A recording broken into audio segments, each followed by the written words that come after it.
Didn't want to come up at first.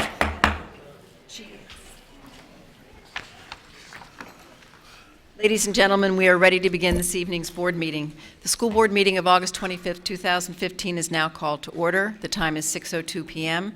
At this time, we request that all electronic devices be turned off or be put in the silent mode.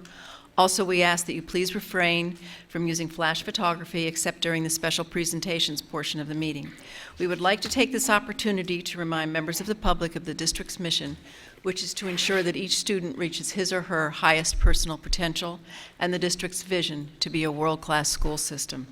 This evening's agenda includes the invocation, presentation of colors and pledge of allegiance, public comment, consent action items, which include 1 item under resolutions, 2 items under executive services, 4 items under business and finance, 9 items under operations, 2 items under teaching and learning, 2 superintendent recommendations, 1 item for public hearing, and 4 items under other business. Board members, is there a motion to adopt the agenda? So moved. Second. Moved by Mrs. La Riviere and seconded by Ms. Fisher. Did you already ask if there's any polls? No, we haven't That gotten to later. that part yet. That's later. Oh, I'm sorry. This is adopting the agenda. You're trying to get through this very quickly. I can tell. He's moving very fast. All in favor, please signify by saying aye. Aye. Motion carries 5-0. Ms. La Riviere will deliver the invocation, after which Mr. Teuber will lead us in the Pledge of Allegiance. Please rise for the invocation.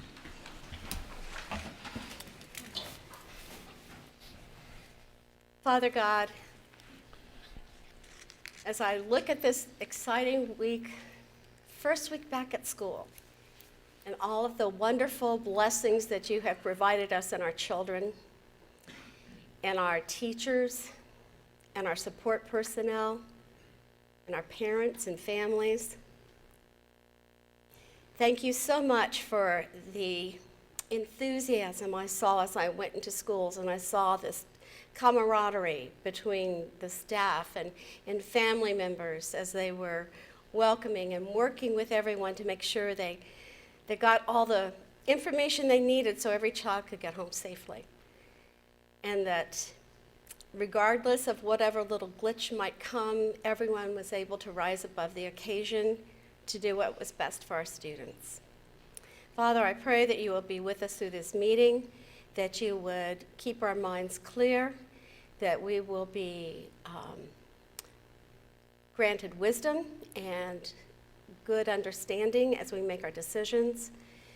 Father, let us all, as we work through the process of going about the business of the board, may we do all things with the utmost level of respect, integrity, and with honor toward each other.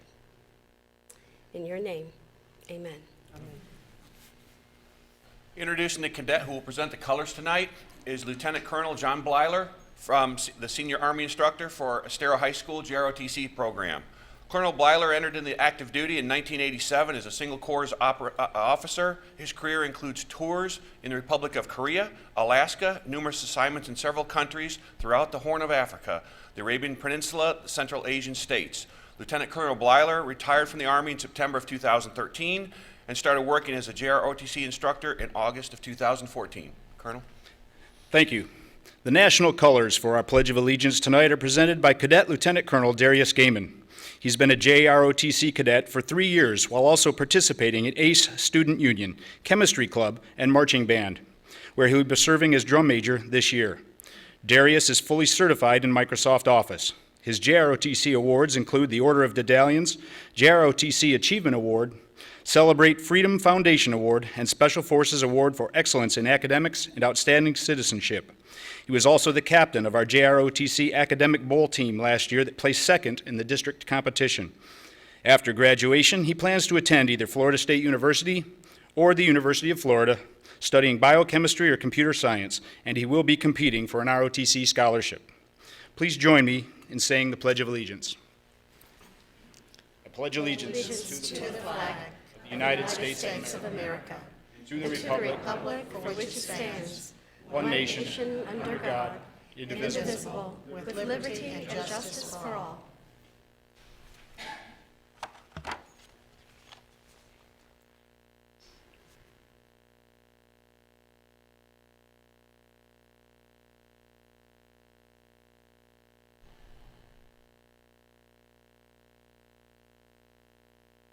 You may be seated.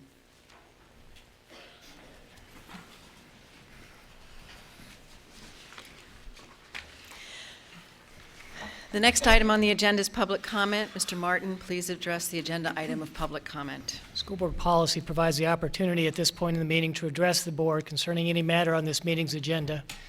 If you completed a card and submitted that to me before the meeting began, you'll be called in the order of the cards submitted. If you did not submit a card but still wish to address the school board this evening, the school board chair, Ms. Morgan, will give you an opportunity in a moment to express that desire.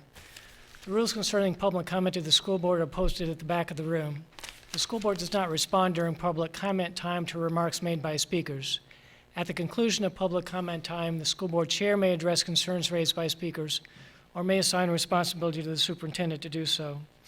Speakers and the public attending the meeting are expected to act in a respectful manner. Those who fail to do so after receiving a warning from the chair may be required to leave the meeting. Disruptive attacks on individuals are prohibited. The time allowed for speakers is 3 minutes. Ms. Morgan, I have 5 cards this evening. Is there anybody on the right side of the auditorium who did not complete a card who wishes to speak this evening? Please state your name.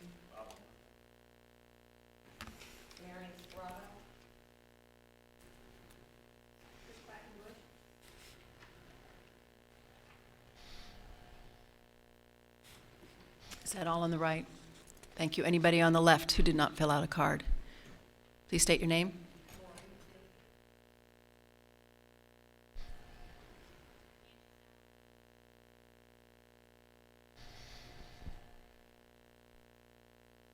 Yes, sir? Your name?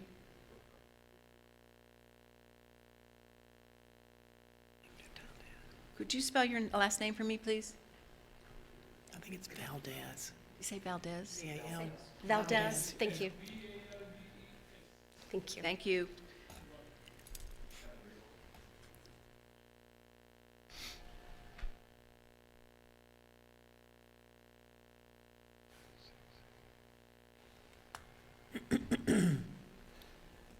Anybody else? Okay, Mr. Martin, would you please call the first card? Our first speaker is Ms. Mary Orthodoxa.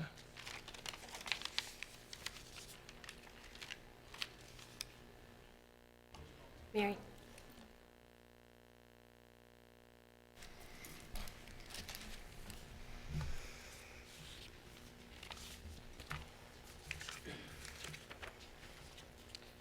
Good evening. I'm standing here tonight in absolute disgust of what's been going on in the media. I was more disgusted by what happened at the last board meeting. We have a chairperson that used the opening of our meeting last time to give a lecture on respect, accountability, integrity, courteous behavior, but we don't receive that from our board or from our superintendent. I have a tape recording of Dr. Nancy Graham mocking the citizens of Lee County. I had 3 board members turn around and jump to her defense, knowing quite well they were lying. I stand here tonight holding a report from the Federal Department of Education concerning the Perez child. I'm sure you all have a copy of that by now, and if you don't, shame on Ms. Graham, where the Federal Department of Education has found this county 100% guilty on all accounts. So therefore, the public's been the credible party, not our school board and not our superintendent. We have called for Nancy Graham's resignation over and over. We have brought incidents forward to this board, and it has gone to deaf ears. Going from Kevin Regal's situation, to the Charles Daly situation, to the sham of investigations that are costing taxpayers tens of thousands of dollars. And again, we're going to do this to cover up criminal activity by this superintendent. Well, I'm here to tell you and put you on notice. The Federal Department of Education and the Inspector General now has a copy of your 325-page report on the Charles Daly situation. They are going to do a full investigation. I have now sent them a copy of this to back up. This is an ongoing problem in Lee County. Board members, the ball's in your court tonight because we know she does not have an ounce of decency in her to resign. The ball is in your court. I hope you're going to make that play wisely, because we are going to bring a lawsuit against this school board. This money could be going to our children. This money we're spending on investigation after investigation is being taken from the children, not to mention the sanctions from the Federal Department of Education. Hundreds of thousands of dollars to train administrators and supportive groups. Thank you, Ms. Orthodox. Your time's up, ma'am. Next speaker is Ms. Linda Valenta.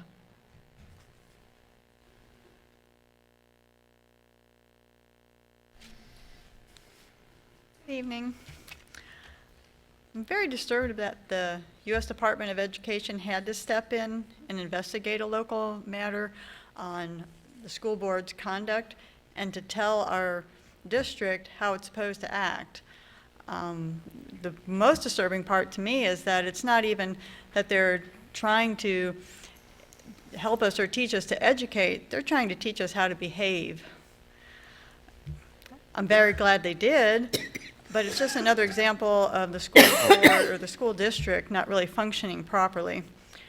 Our district and board has one function: to educate our students in a safe and nurturing atmosphere. In this situation, it failed. If the school district as a whole is not fixed on educating our students and are not responsive to the students and the families, then the people need to be replaced.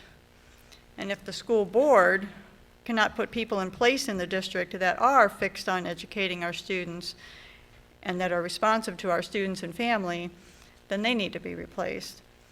And it needs to start now. We can't wait for another school year to go by. I mean, we waited for a plan last year, and I think we're still waiting. I think we need this year to be a year of action. Thank you. Next speaker is Ms. Tara Jenner.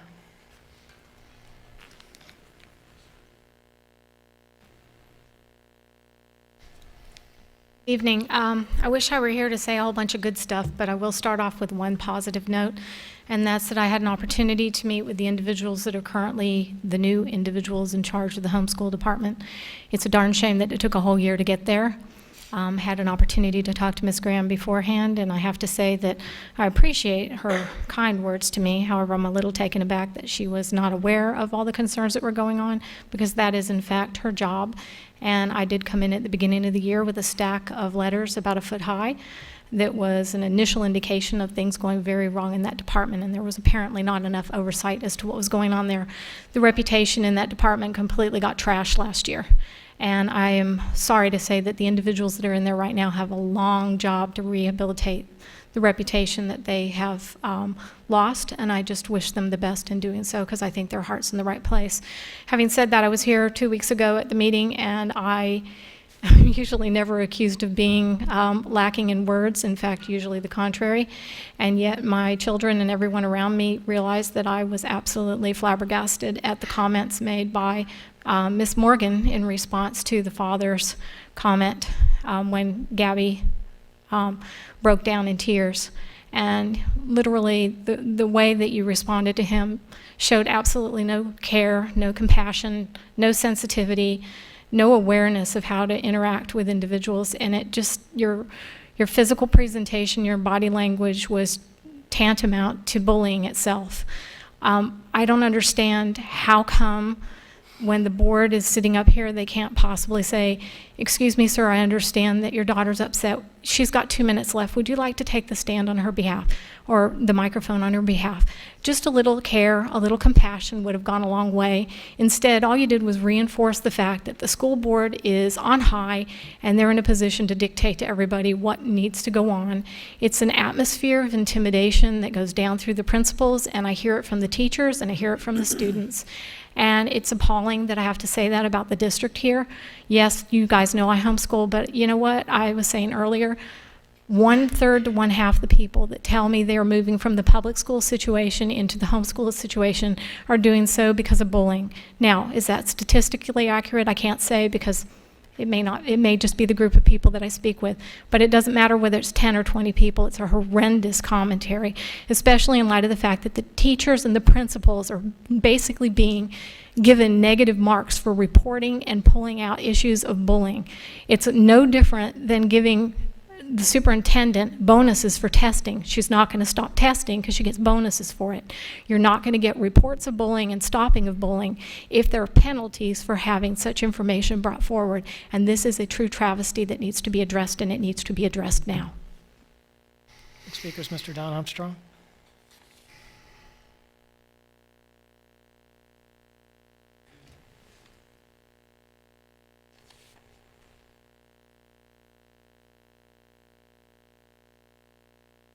Good afternoon, ladies and gentlemen. For the record, my name's Don Armstrong. But let's start with a positive note. Yesterday was the first day of school. I dropped my kids off. Matter of fact, the little hidden secret that everybody keeps, it's called North Fort Myers Academy of the Arts. It's a great school.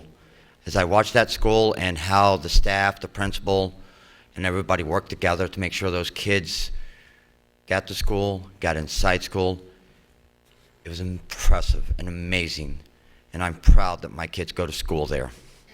When they came home, they was excited, they was engaged, and they wanted to tell me all about their day. So kudos and congratulations to North Fort Myers Academy of the Arts, because you engaged my kids for another year of learning. Thank you. Now, let's get to another point. It's no secret what I was doing yesterday afternoon. And yes, Mr. Martin, I am treading on thin water, and I'm trying not to go there. But I had a press conference about things that happened here. I sent the email out 2 hours prior. I got a phone call from somebody. We just received notification from Dr. Nancy Graham that you're having a press conference. Well, if you go to that press conference, we don't want anything to do with you anymore. We're not going to support you. That's bullying. That's downright bullying to me. And I'm going to tell you, I'm not going to be bullied. I stand up for these students. I stand up for the parents, the teachers, our support staff. And yes, when the time has come, I stand up for each one of you at one time or another, because that's who I am. I will not be bullied. I will not be intimidated or feared to back down from anyone.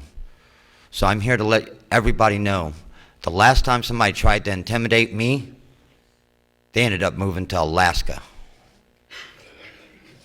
So I won't put up with it. Thank you. Last card is from Mr. George Fox. Thanks, sir. Those are all the cards, Ms. Morgan. Okay. Bob Valenta.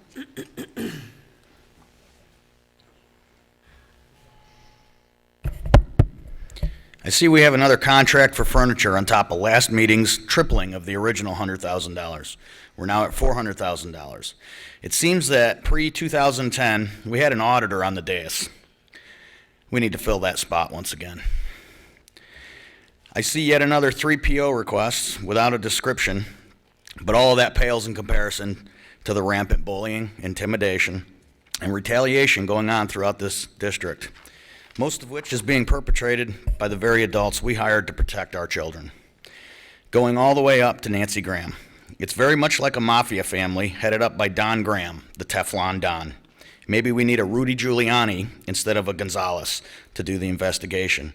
But wait, the feds already are doing the investigation.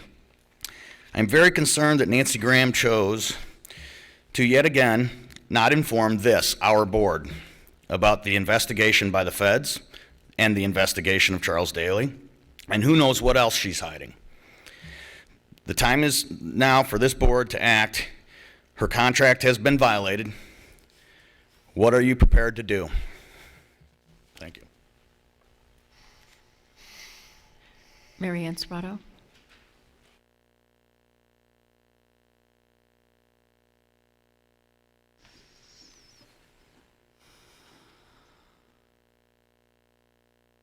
Good afternoon. The reason why I'm here is because I want to support the family of the young lady that was bullied in school. I have 3 grandchildren that was really nice to see them so excited yesterday about going to school. I haven't seen that all year because they hated school so much last year. Unfortunately, it's not going to last long. As soon as they start doing classwork, they get into Common Core and testing, it's all gone. It's all down the drain. I have quite a few concerns over the fact that we continuously make the news with negative information, and I have to agree with everyone prior to me as far as it's time for it to stop. Because besides the fact that the kids are being bullied, okay, the parents are taking more abuse than the kids. And I think I've said it one too many times, and even some of the members on the dais have even said it, this is child abuse. Okay, this is just flat out abuse, period. We're taxpayers, we're business owners, we live here. Eventually, you're not going to be here, but we will. And we're over it. So act or don't act, either way, but we're not going to stop. We're not going to shut up, and we're not going to be bullied. Also, I sent every one of you an email today of notices regarding all 3 of my grandchildren. On behalf of them, I brought you a hard copy. That also includes the directory information, which absolutely not is any information ever to be given out about any of my grandchildren, nor will they be paying for the computer device receipt of responsibility form. We have refused that also. Our parental rights are here, and our notice that we have opted out of Common Core and Florida State standards. This is formal notice that I am handing here to Susan. So just to let you know, you are put on notice, and if there is violation, I will sue. Thank you. Chris Quackenbush.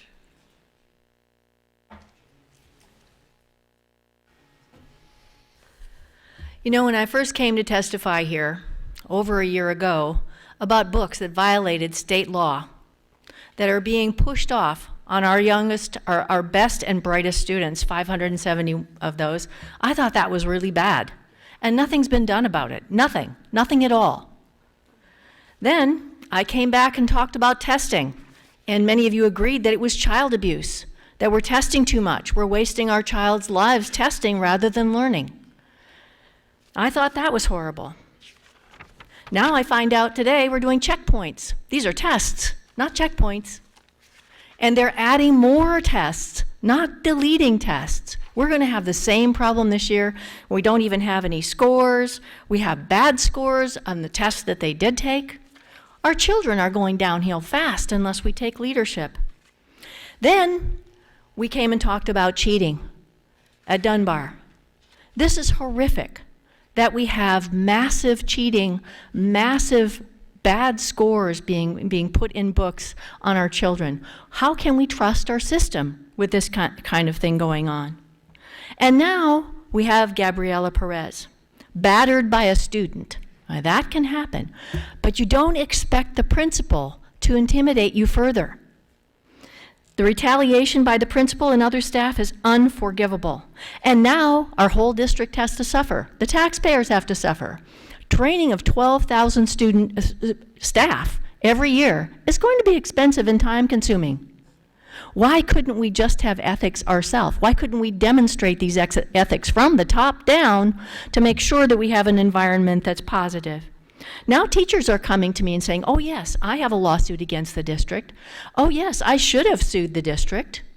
Numerous people have come up to me, and I'm wondering how many suits do we have, and how many of you know anything about them because you didn't know anything about this one. 90,000 students that we have here deserve action on all these issues. When will the board assume its constitutional authority and duty to take charge of this district? We voted for you to lead. Let's see it. Lori Fahey.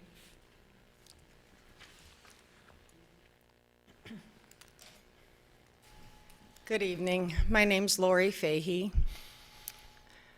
I've been gone this summer, but I've been watching the board meetings and the news on my computer. And I've been very, very concerned.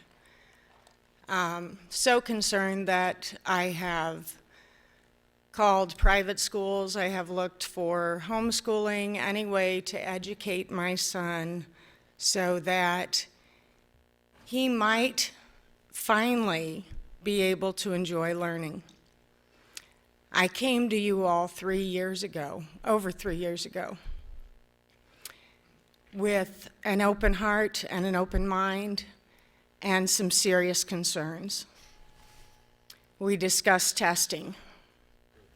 We were told the district tests would go away. They have not. I asked for help to opt my son out of the FCAT at the time and was told the only way to do that was to keep him home. We did finally make a little progress on the opt-out, even though he had to sit and stare last year, and the year before. But this year, when he went back to school, he only has one elective for this semester that he chose. He has critical thinking, which is not an elective. If it's a required course, it's not an elective. My son is not the only one experiencing this. You have a whole district out here of kids that are not getting electives because they're taking these tests and they're prepping for these tests already. I came to you before asking about specialized instruction for dyslexic children. And I was told we don't have it. Nobody really addressed it. My son learned to read from the 1st grade to a 5th grade level in 6 weeks. He has not improved in 3 years in this public school. That's an issue. He's not the only dyslexic kid out there. And it breaks my heart because there are some really brilliant minds that are dyslexic, and we're not helping those kids. My final issue is about Gabby Perez, and I don't want to hear about any more kids being bullied in this school or any more teachers or parents. Please do something, and please make the schools a place that kids want to go and are safe. And I still would like you to help me with the dyslexia instruction. I've heard at public schools that the district actually pays for them to have special instruction. Thank you, Ms. Fay. Your time's up, ma'am. Some of these schools Angie Salander.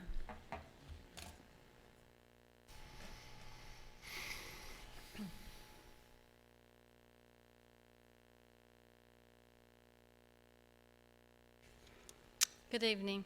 I too have been watching online, decided to take the summer off so I could spend some time with my child. They spend too much time in school and testing, and it's family time because we don't get enough of it during the year. I too, he's in 5th grade. If he wasn't in such a good school and had a good principal, and thank goodness we lucked out on our teacher. There was one, he was praying he didn't get, and it shouldn't be like that. But kids talk, hey, this teacher's nice, this teacher's not. We shouldn't have a district like that. We shouldn't have kids saying, hey, you really don't want this teacher next year. And you pray and hope all summer you don't get it. I also came to support the Perez family. I've been coming here probably about a year now. I've learned a lot. I've heard a lot. I've heard people bring a lot of things to the attention of the board, a lot of things that have gone on with staff and people driving children who aren't supposed to, now this on top of it, the Dunbar issue, and I kind of think to myself, when does it end? When do we get it together? We make history by opting out, then we make history by opting in. Now we're making history again, and now we're plastered all over the place because of bullying. Bullying should not be allowed. It should stop from the top and all the way down. We can train every teacher, every staff member, but they can be trained. But if the top doesn't stop, nobody else is going to stop. If no one is held accountable and nobody is protecting our children, what do? I can tell you I sat in a pizza shop probably last summer and listened to a parent say how they would not put their child in a particular high school here, I will not mention names, because of the amount of children that had committed suicide. I knew nothing about it. A lot of children are committing suicide around the world. We need to stop this bullying from everybody. We need to protect these children. And they need to be able to go to an adult to help them. And we just need to have some accountability. I mean, when does it end? You know, is it going to take I mean, this is a tragedy as it is, but is it going to take something worse than this before we get it together? So, I mean, I don't know what the answer is. Well, I know what my answer would be, but that's not my decision. We as parents and the community are reaching out to you, practically begging you every meeting, please do something. And nothing gets done. It's the same thing over and over and over. It keeps coming back every meeting. Something new comes out. Some little secret that's been there comes out again. So we need to just get it together as a community. We need to work together and protect our children, get back on track, and we need to move in the right direction. Thank you. Victor Valdez.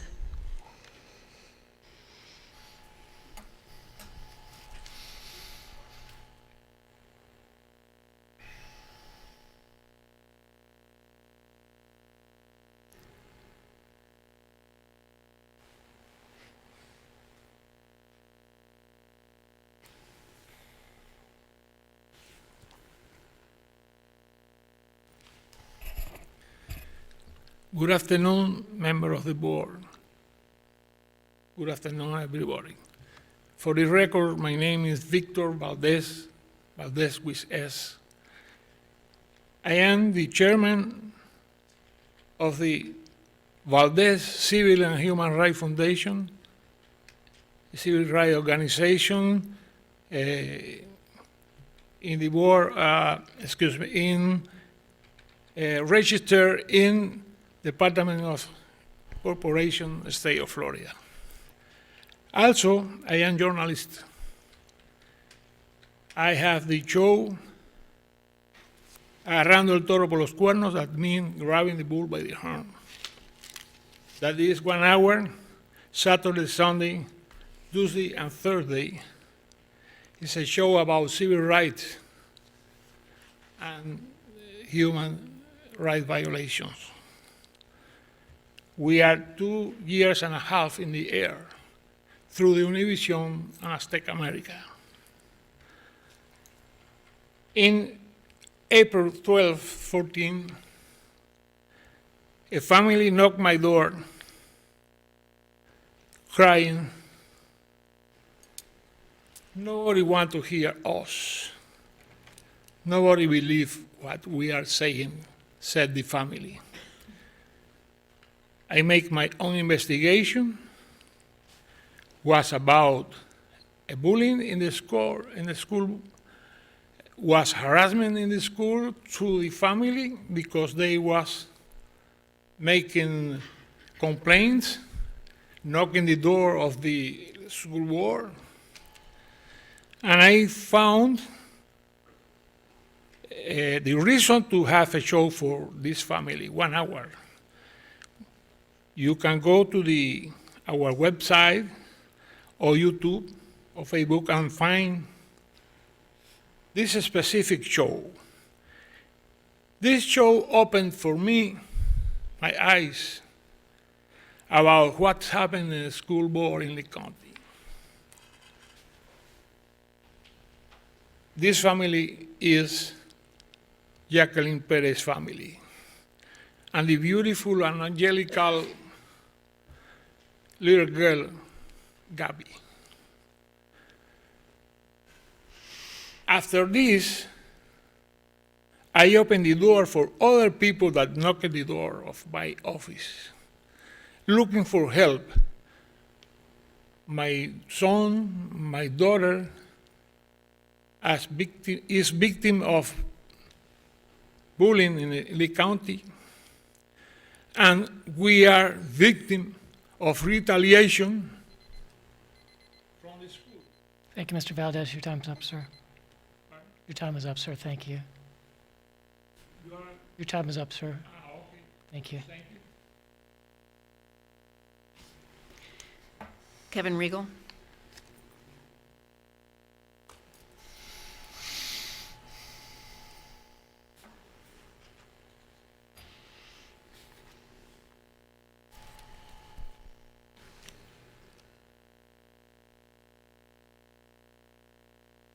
After the Gabby Perez situation hit the news yesterday, this was the comment out of the superintendent's office. We look forward to all additional training that we can soak up. Okay, so a criminal carjacks a nun or a priest, gets convicted by the judge, and then says, oh, I look forward to the incarceration. No apology by the school district, no remorse, an absolutely rude and ignorant set of comments, typical from what we're being used to. This report, you've had it for about 2, 3, maybe even 4 board meetings now. The question is, did you have it before your contract renewal? That's one big one. Now, Mr. Martin, you would have got it. And if the board didn't know, you wouldn't have told them, so you need to be fired right now. And if you did tell them, then they're all guilty. So which one is it, Mr. Martin? Did you not tell them, and you need to be fired along with her? Or did the board all know and they need to resign? Which one is it? You were found guilty by the OCR, the Office of Civil Rights, on all accounts. Your department, Nancy Graham, threatened Don Armstrong.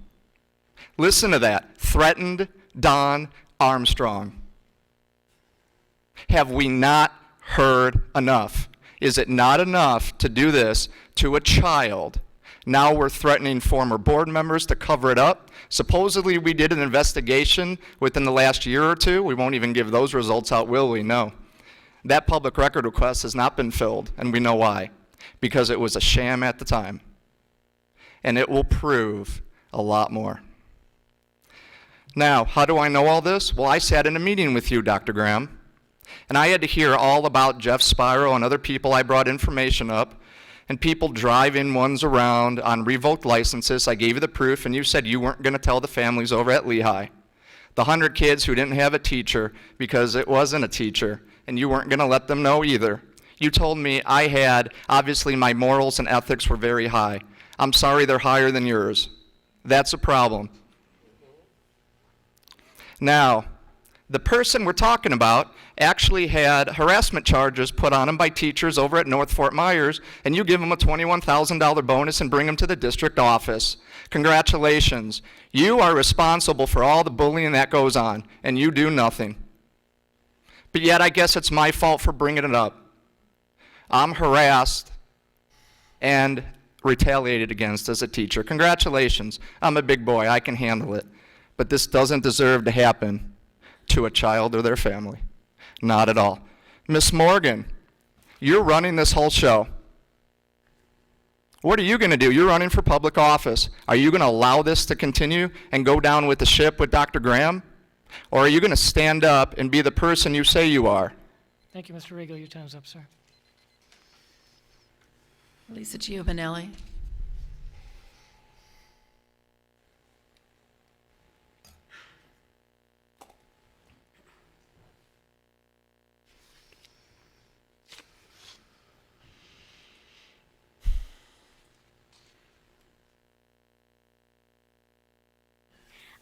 I am a real, uninformed grandmother of a 1-year-old granddaughter who in 4 years will be in the school system unless I have to pay for her to go to private school, which is still on the fence.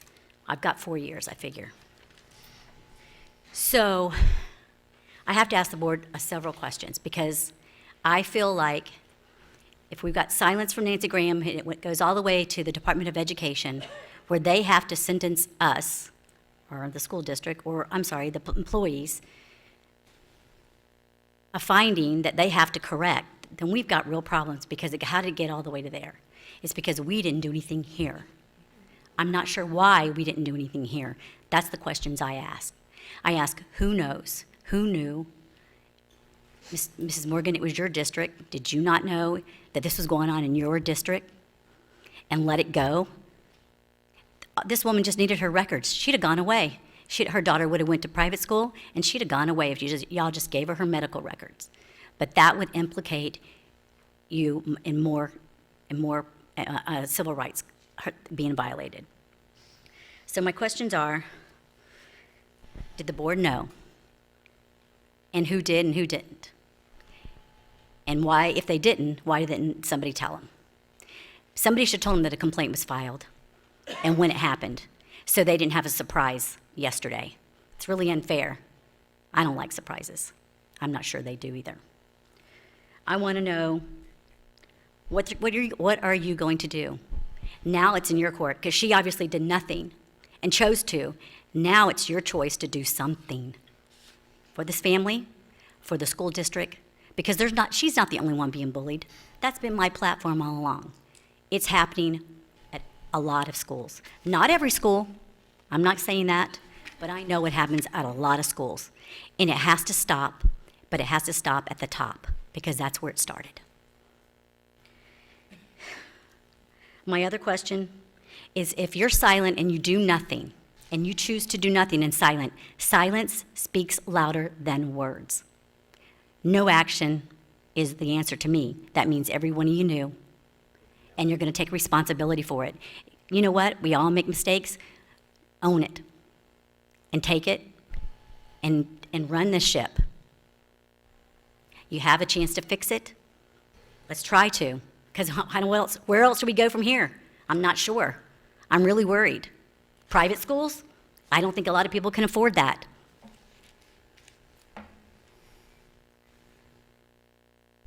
I think that's it. Let's try to make it a great day in Lee County. Next is approval of action items in the agenda under consent. Board members, are there any agenda items you wish to pull for discussion under the unfinished business tabled items portion of the agenda? Ms. Fisher? I have no pulls this evening. Mrs. Dozier? I have none. Mr. Teuber? Ms. LaRiviere? I have none. And I have none. Is there a motion to approve the agenda's consent action items? So moved. Second. Second. By Mrs. Dozier, seconded by Mr. Teuber. All in favor, please signify by saying aye. Aye. Aye. Motion carries 5-0. Dr. Graham, please introduce any administrators in attendance with a new assignment. Tonight, we have Andrea Guns, who's moved from Curriculum and Staff Development Elementary to North Fort Myers Academy for the Arts as an assistant principal. Welcome, Andrea.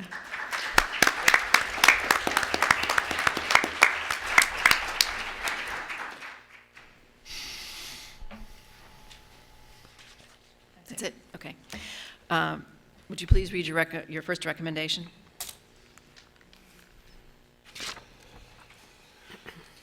I recommend board approval to renew bid number B147185CP for paper products for warehouse and school delivery with Central Polybag Corp., Dade Paper and Bag Company, Peninsula Paper Company, and Unisource Worldwide, Inc. for the first renewal period of August 27, 2015 through August 26, 2016, at the estimated annual expenditure of $500,000 pursuant to the same terms and conditions as previously approved by the board. Approval authorizes the superintendent to execute all related documents. Board members, you've heard the superintendent's recommendation. Is there a motion to approve? So moved. Second. Moved by Mrs. Fisher, seconded by Mrs. Dozier. Any discussion? Seeing none, all in favor, please signify by saying aye. Aye. Motion carries 5-0.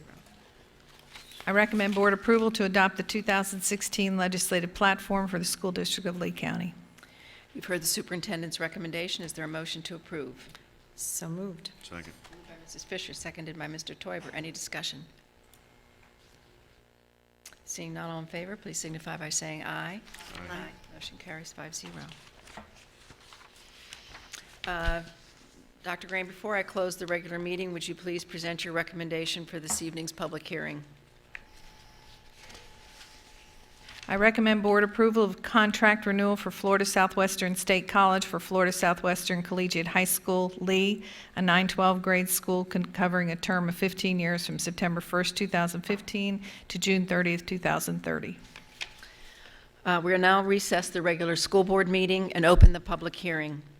As indicated, the public hearing this evening is to consider approval of contract renewal for Florida Southwestern State College for Florida Southwestern Collegiate High School, Lee. At this time, the public will be invited to speak on this one item. The time allowed for comment is 3 minutes. Is there anyone in the right side who wishes to address this item? Tara Jenner. Anyone on the left? Ms. Jenner.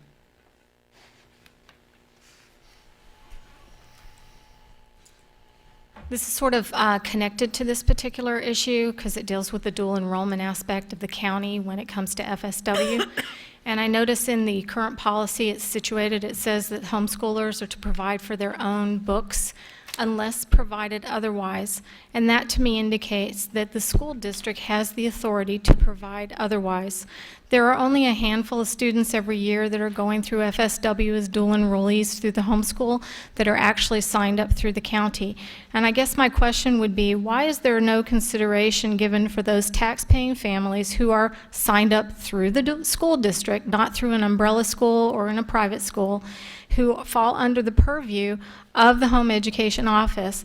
They get their education paid for as dictated by the state, but there's no consideration given for their books. I know that the school year, my daughter has just 2 classes, and the total cost of the books ran $300. Fortunately, one of her instructors was very kind and suggested that we not buy 2 of the books, saving us $160, and we could use them on loan and reserve through the library. Other parents have indicated to me that their school books are running upwards of $800 for their kids to go to the school. And I'm just kind of curious as to why, when we have the collegiate school that the district is paying for, and we also have dual enrollees through our regular high school, and their books are paid for, but the home education students who are through the district are being discriminated against, and I'd like to have that addressed, and I think that should be a consideration when it comes to this particular agreement.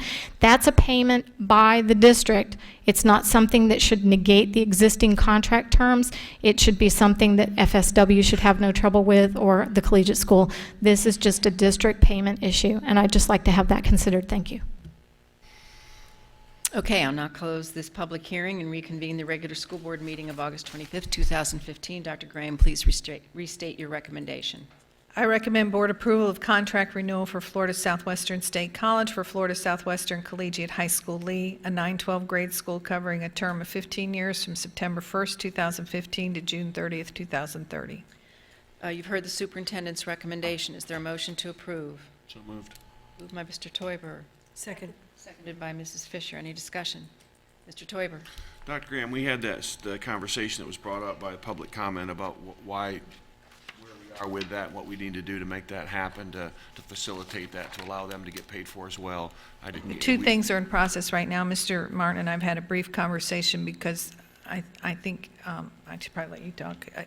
He believes that it would require some adjustment to our policy as it stands right now. And also, I requested a week ago from FADS that they do a survey of all other school districts to see how they handle this same matter, and those results I'm expecting back before the end of the week.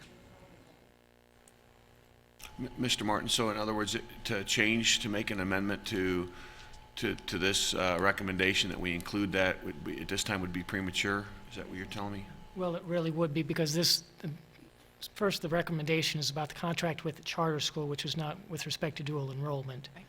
That is a separate issue.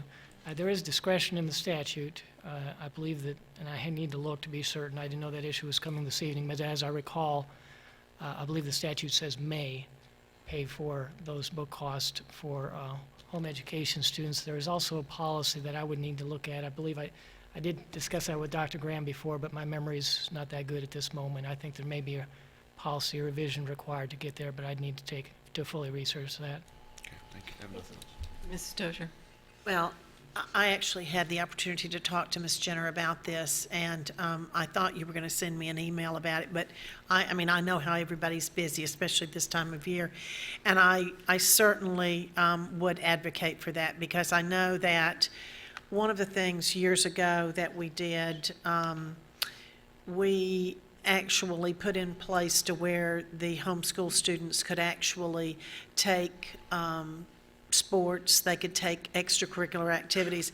And this is the way I look at it. You know, we're one community, we all work together, and these are taxpayers. You know, these are taxpayers as well, and so they are, you know, under our auspice of homeschooling, and, you know, anything that we can do to help them service their children, because we want all children to have success. So, you know, I would certainly want that to be something that we looked into and that we try to act upon. Thank you. Any other comment? I'm just going to save my comment with regard to the textbook for homeschools till my board comment, so it's not connected with this motion. Okay. But I have something to share as well. Okay, thank you. Any other comments? Seeing none, all in favor, please signify by saying aye. Aye. Motion carries 5-0. And it is time for board member comments. Ms. Fisher.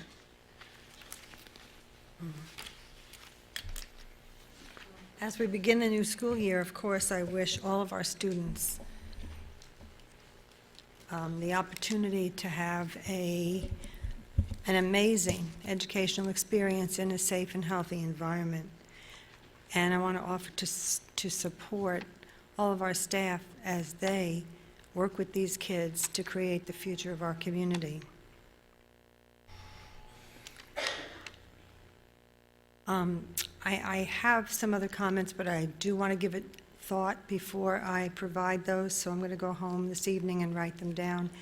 And I will be back here tomorrow with a list of questions, some of which I've already started to fashion, and expecting some answers with regard to some of the things that I heard here this evening. Thank you. Mrs. Dozier. Thank you.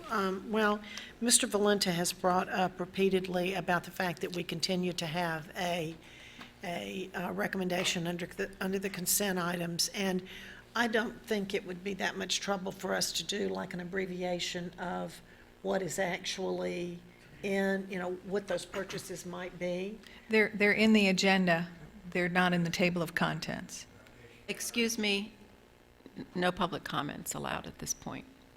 Well, I think the agenda items are so small, I mean, I would be asking if we could just simply have some abbreviation or some summary in that, because a lot of times the people don't go to the website and get the full agenda, but instead they only get the agenda portion. So, I mean, that would be my druthers. If that's something so small and that's a quality organization trying to satisfy your customers.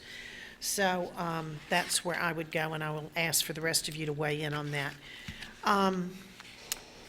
I'm going to make some comments, and I know, Mr. Martin, you stop me if at any time I'm making comments that I shouldn't make, because I feel as though I need to publicly state where I am as far as the Perez situation. So stop me at any time that I am inappropriate. And the reason I'm saying that is because we have been told that once there's any type of litigation, because we are the people that are basically on the other end, that we are not supposed to discuss, make comments, report to the media, or anything like that. And I will tell you the way I became involved in this. It was back in 2013, and I got the first communication that I had was from Representative Rodriguez's office.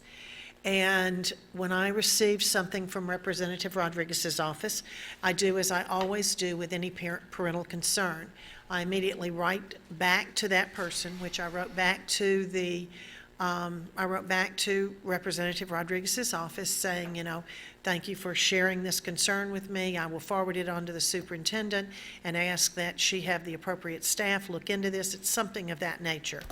And that was what I did. But later I found out that I don't even see him in the room anymore, that Mr. Armstrong was actually involved. There, I see you. That Mr. Armstrong was actually involved, and he had gotten involved and was kind of following the case. Well, and I'm pretty sure that I received something back from Dr. Graham saying that, she was handling it. That's usually the way, or she was going to have the appropriate staff work on it. We usually get an email back when we send her something. So, and if I was negligent on my part, I want to publicly apologize, because that is not the way I do business when I look into situations. And I personally have some very strong feelings about this entire situation. I had no idea that there were things going on that prohibited you from getting your daughter's records, that prohibited you from getting your daughter's medical records, or anything like that. If in fact I had been aware of that, I certainly would have gotten involved at that point, because I saw the timeline of when it came on. And so last week, when you actually came and spoke to us, and your daughter spoke to us, I think it affected all of us in some way. And I regret that she experienced this. I regret that she was subjected to the bullying to begin with. I also, I regret that this has continued and has gone on for so long. And now I need to talk about where we stand as far as the board is concerned. You know, we are not privy to everything that goes on in the district. But when it involves the safety of a child, when it escalates to the situation of the safety in our schools, I think as board members, that is something every one of us would agree that we feel as though we should be communicated with. And there, you know, as far as last week when you brought this up, Ms. Morgan asked for a timeline of events. And we did receive a timeline of events, and we received that timeline on, let's see, we received that timeline on the 14th, which was the Friday after our last meeting. And the last part of it read, this is a public document, anybody can see it, but the last part of that read, on July the 27th, 2015, the district resolved the case with an OCR and agreed to change the withdrawal code by, you know, and when I read that back on the 14th, I read that. That didn't mean anything to me because of the way it was worded. And I asked another board member if it meant anything to them, and they told me that it didn't mean anything to them either. And so I got a few phone calls yesterday afternoon telling me about this report. And at that time, I didn't have this report, but someone sent me this report, and a few hours after that person sent me this report, then it came out of the superintendent's office. So I was a little concerned because of the way that last item bullet point was written, Dr. Graham. I was very concerned, and I felt like at first that maybe I was just a real dummy and just didn't understand, but then I did ask another board member, did you understand what that meant? And they didn't understand the seriousness of it either. So I was glad I didn't feel like a total dummy. But under your comments, I would ask you to please comment on the fact that you signed this on July the 27th, and I've read these entire findings, and I see that they are quite extensive. And with this complaint and the seriousness of the allegations and the fact that, Mr. Martin, I'm just going to allude to another document that you sent to us that indicates that there is some type of bullying where we did not follow through again, that we received on August the 20th from you. It seems like a pattern that is existing here, and everything is falling through the cracks. I am to the point where I am like the parents. Everything is falling through the cracks. I know that there is an investigation that is going on, and if it were me and I were sitting where you were right now, I would make sure that my board knew everything that was going on. Anything that, because communication has been an issue, and I would certainly make sure that they had as much or more than they could handle, simply because of the fact that that issue has been heightened so much, but that has not been the case. So I publicly say that I regret where we are, and I certainly hope that we can bring resolution to this in a very expedient time period. And that's all I have. Thank you. Mr. Toiber. Thank you, Madam Chair. Regarding the textbooks that was brought up by Ms. Jenner, I had that conversation already with Dr. Graham, and we're looking into it and also the implications, because again, whether or not it carries into whether we'd be obligated to pay for charter schools or so on. We have to find out where exactly we are legally. But I'm a huge supporter of the parents that have the wherewithal to be able to do what homeschoolers do. I praise them and wish that I had that mental fortitude, but I don't, and my daughters are actually quite well behaved, but it's something, I mean, it's a great treat to be able to do it, so I commend everybody. And so we're going to check into that, and as you heard from this board, and I'm sure you're going to hear more from Ms. La Riviera, we will support what we need to do to make that happen, if it's possible. The next issue I want to talk about is the issue that happened with the altercation at the preseason football game. It really disappointed me. It disappointed me that it happened. It disappointed me that, you know, they say that there was nothing, it was the students and it didn't belong to the coaches or the administration. I find that nothing at that magnitude can happen without escalation, that if the referees, and I'm going to have conversations personally with the FHSAA, I used to serve on that board, and so I know the obligation they have over the auspice and control over the referees, but why the referees didn't see it, sense it, and stop it before something happened to that degree, why the coaches didn't see it, sense it, stop it before it escalated, why the administrators that were at that facility didn't see it, sense it, stop it. And it happened. And so then when it happened, then you had us waiting for the FHSAA to hand a penalty. I find that totally wrong. I continue to hear from this district, well, it's responsible for the for the principals. Well, we're still a school district, and I still believe that the principals should have got together, the district should have helped guided, they should have came out, they should have met a discipline that was sufficient enough to send the message that this just doesn't happen in Lee County, and invoke it and be done. And if the FHSAA were to give more than we would, which I would find hard to believe given my position, then we increase it. If they give it less, then guess what? Then we did what we were supposed to have done. But to see it kind of hodgepodge and one school do it and one school don't, I find that a very poor indication of how we handle business here in Lee County. Then it goes, that was just my lead-in for the Perez incident. This is an incident that began in November of 2013, according to a timeline that I received on the 14th. If it weren't for the parent speaking on the 11th, I would have never known about this event, which really disturbs me. Because we're notified when somebody requests a DOA hearing, we're notified. When somebody sues us for a small slip and fall, we're notified. We should be notified because the buck stops with us. So every legal indication and problem that we have in our district, we should be notified, period. This continued on, and this particular board, myself, Ms. Laura Riviera, were on the board, notwithstanding the three that were already on the board that should have been told way before this event, and I don't know how much they know. But speaking for myself, on November 5th of 2014, the district, according to the timeline I received on Friday, the district was notified that the parent filed a complaint with the DOE. You would think when 2 weeks later a new board member came on, that should have been one of the first things you say, by the way, you should know this is what's going on. Wasn't notified. On November 20th, several days after I was sitting on this board, we filed an answer to that particular complaint. I should have seen a copy. On February 18th, when we had another alleged complaint and another additional lawsuit filed, I certainly should have been notified. And on July 27th, when Dr. Graham signed admission of guilt of this district, not just of a certain altercation, but of the entire district, to the Department of Education of a federal offense, we definitely should have been notified. To me, that is egregious conduct, and it's way beyond crossing the line.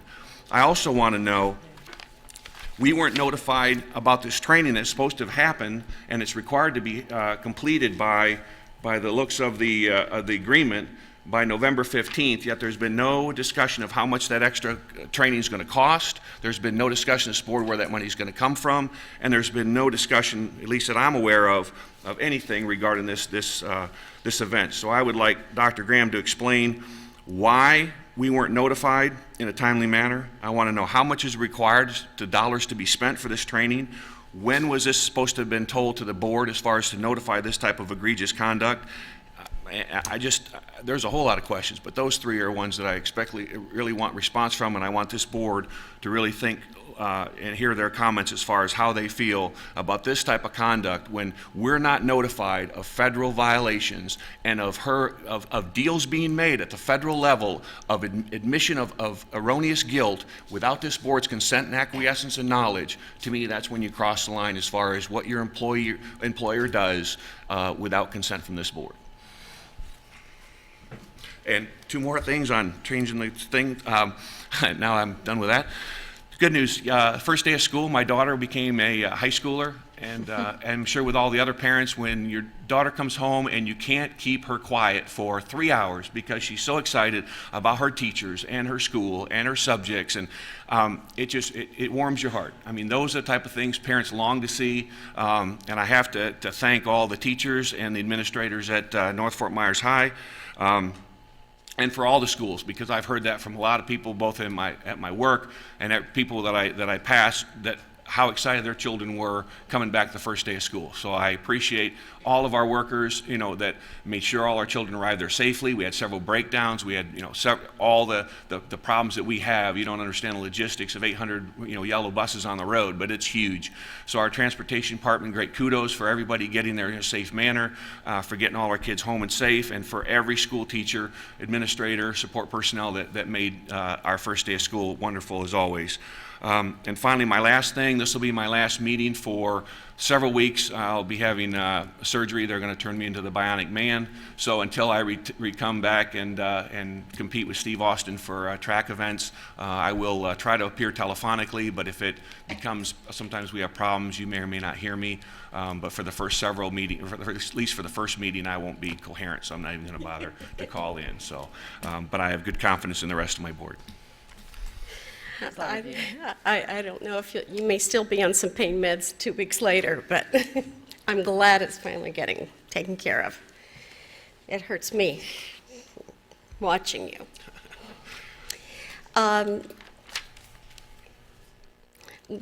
It's ironic you were mentioning how excited your daughter was for high school, because my daughter, when she came home from high school, she said, "Mom, I was made for high school." And then ironically, when she was a junior, she called and said, "Can we just homeschool and do most of my classes at Edison? I can't take the drama anymore." And she's always been a little sage, a little bit older than a lot of others. And so she was ready to do something different. And so that's what we did. And so I'm right there with you. I understand what it is with regard to the cost of the textbooks. And good luck if you're able to get a used one. And then good luck if you're able to sell your book back, because, they're going to go to another edition. So I understand that. So I really hope that we are able to take care of that, if not for this semester, in January. Kudos to Fort Myers High School and Principal La Rosa and others that they had a much different day approaching high school for our freshmen than it was last year, and that they were actually joyfully welcomed and treated positively. So that's a big thank you to the seniors at Fort Myers High for being able to rise above and do the right thing. And with regards to the ongoing investigation with regards to the Perez situation, I am looking forward to getting more clarification. And I agree. We don't need to see bullying taking place at any level. We live in a world that just loves to bully. It's a totally different world than it was, what year is it? 40 years ago when I started teaching. We have social media, we have so many other things that have changed what happens with bullying. And we have people with rage. However, when a staff member walks onto campus, that rage needs to be left at the door. An attitude of grace and mercy needs to be demonstrated at all times. And we need to do what we can to work with our students to help them with that bullying problems that they have. We've got a problem. It's a society problem as well, but in Lee County School District, it needs to be changing. And that's all. Thank you. I have no comments this evening. Mr. Martin? Just a brief clarification with respect to process for different legal issues. As you well know, when a lawsuit is filed against the Lee County School Board, I provide you a notification of the filing of such lawsuits, as I do when there's a settlement of such matters. The matter that's been discussed this evening is not a lawsuit. Is a complaint filed with the Office of Civil Rights for the Federal Department of Education. Those matters, from a legal standpoint, in terms of the legal services, are managed by the staff attorney, who reports to the superintendent. So I just wanted to clarify that process. That's all I have. Thank you. So he didn't know. And Dr. Graham? He didn't know. We did quite a bit of conversation prior to school starting, that everyone has a first day, and yesterday was the first day for the school district. We had over 90,000 students actually show up in classrooms. There were a lot of people that worked behind the scenes before school ever started to get ready, and so I want to thank them. Transportation was back, every bus in place, every child home, which we'd like to say it was 5 o'clock, it was 7:10, but that's really, really good for a first day. And so we were pleased by that. Food service, had breakfast and lunch for everybody yesterday, which was great. I want to thank Sheriff Scott, who took time to visit some schools yesterday to welcome us back to the first day. NBC and other media worked really, really hard to be sure that the information we had asked to be shared. And I think the record numbers at our open houses also added to a smooth start. Every school said that more parents than ever, more families than ever came, and I think that was helpful, and I thank the schools for going that extra mile to have those. A couple of things I want to tell you that are coming up. ACT scores will be released tomorrow. You'll get some information in your email. They're embargoed until 3 o'clock this morning, but you'll have it in the morning because the media will get it tomorrow as well, so you'll get that information. Also, the EOC retakes arrived at 3 o'clock this afternoon. Those are the scores that came in just this summer. We have 321 students. 65% of the students who did something this summer to take care of Algebra 1 succeeded, either by going through the PERT or going through the retake. Now we still have many, many students that need to either take the Algebra 1 EOC or PERT math, and traditionally a lot of kids don't do it during the summer because they've got other things they want to do, but of those who did, we're pleased that many did well, and that's a very, very preliminary analysis that came at 3 o'clock, and Dr. Itzen got that much for me so I could share that with you tonight, but you'll get a more detailed report about what went on with the retakes this summer. The other thing I want to tell you is that there is a bullying, there's a tip line on our app. We get lots of tips. We've gotten a lot of transportation tips in the last 24 hours. We get a lot of tips through the tip line on the app. But in that tip line is an option called bullying, and the bullying incidents can be reported there anonymously, and they are all followed up. Bullying has a very specific definition, and the words used often away from that definition. The other thing I will tell you in this particular case, what we resolved, which I sent you the resolution last week with the timeline, and I'm going to go back and listen to the tape of your questions so that I can answer them all specifically. I can tell you that I don't make these decisions in isolation, that we have a staff attorney who works with the OCR, works with the people that make such complaints. It is my understanding that it has not been past practice for the board to be informed of every OCR complaint that comes through. If that... This is a warning. You're interrupting the conduct of the meeting. Please stop, or I'll have to issue a second warning.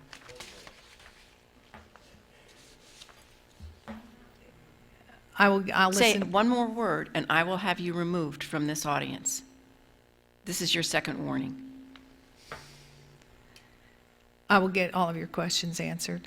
And you'll have to decide as a board if you want to know about any OCR complaint that comes through. Also, if you want to know about every bullying incident that is reported, because, as I said, a lot of people call things bullying that are not bullying. And I'm just going to say I'm usually very, very quiet about things that are said about me from people who know nothing about me, but the personal attacks and the suggestions of things that have been done either by me or other people on the staff, I just need to say out loud, and I know Mrs. Morgan has said this at a couple of the meetings ahead of time, there are things said at the podium by the public, and they have every right to say what they want to say. There are things that are said that are just untrue. and I am not, it's not my place to correct. And I don't even want to begin to try and do that, but I just do want to go on record. There are many, many things said by many people that are absolutely not true. And you need to know as your superintendent that I will always make sure that any question you ask me, you will get the truth. You have always gotten the truth. And I just feel like I need to put that on the record. I also need some direction. It has never been the practice to put more information in the table of contents than has been put. It's all there in the agenda, but if we are expected to add detail about POs in the agenda, I need that direction from the entire board. Okay, board, do you want to provide comment to the superintendent? Mrs. Dozier has already provided her comment. I have to agree with Ms. Dozier. Just if we can, I don't want to be too verbose, but just enough so that the agenda items can be explanatory enough that people aren't, unless they want the specific details, to have to go to the full-blown agenda. I would be good with that as long as it doesn't become too wordy. Whatever's done, it needs to be very short and very cryptic. I believe that most everyone should have access to the website to get the full agenda that shows the whole backup and everything there, to see everything in detail. A week, well, it's out there a week before the meeting. So I believe we do our best in getting that information out to people. Therefore, I don't believe that whatever we add in needs to be very lengthy, and making the determination. I just see that we're going to, it's going to be a lot more information that's going to be on there depending on the meetings. So that's my only concern. Ms. Fisher. My concern is that all of the information is in the backup. And I understand it's a little bit cumbersome to go to it. It is for me also. However, I don't know how we would shorten some of the information for many of the items. And then the basic agenda would be pages long. So that's my concern. I certainly see that people want an explanation, but in looking through some of the items, I just don't know how many of them could be succinct enough to put into a sentence or two. Exactly. So I don't know if we would really meet the needs of everyone by doing that, because I think there'd still be something absent. That would be my only concern. And that's my concern, that if we put in a little bit, there will be a need for more. And so we provide the information, it's accessible a week before the meeting. At this point, while I would like to, be more accommodating, I'm not sure how we can do it and make it really workable. So that's your answer. Agree. Okay, the next, are you finished, Dr. Graham? Yes, ma'am. Okay. Ms. Morgan? Oh, I'm sorry. yes, sir. One other thing that was discussed, that the policy that would need to be revised with respect to the issue concerning payment of the cost of books for home education students enrolled in dual enrollment is policy 4.27, which addresses home education students participating in dual enrollment programs, but does not address the payment of the cost of instructional materials. It clearly is a policy-making decision, so if the board wished to do that, I believe it would be appropriate for it to be in policy. Okay. Is the board providing direction to come forward with that? I think what we need is a recommendation from the superintendent at this point with more information, which she said she is in the process of gathering. So, thank you. Okay, the next scheduled meetings of the board are on September 8th, a school board briefing meeting at 2 p.m., a special school board meeting for public hearing to adopt the fiscal year 16 final budget at 5:05 p.m., and a school board action meeting at 6 p.m. At this point, having no other business to come before this body, I will entertain a motion for adjournment. So moved. Moved by Ms. LaRiviere. Second. Second by Mrs. Dozier. This meeting is adjourned.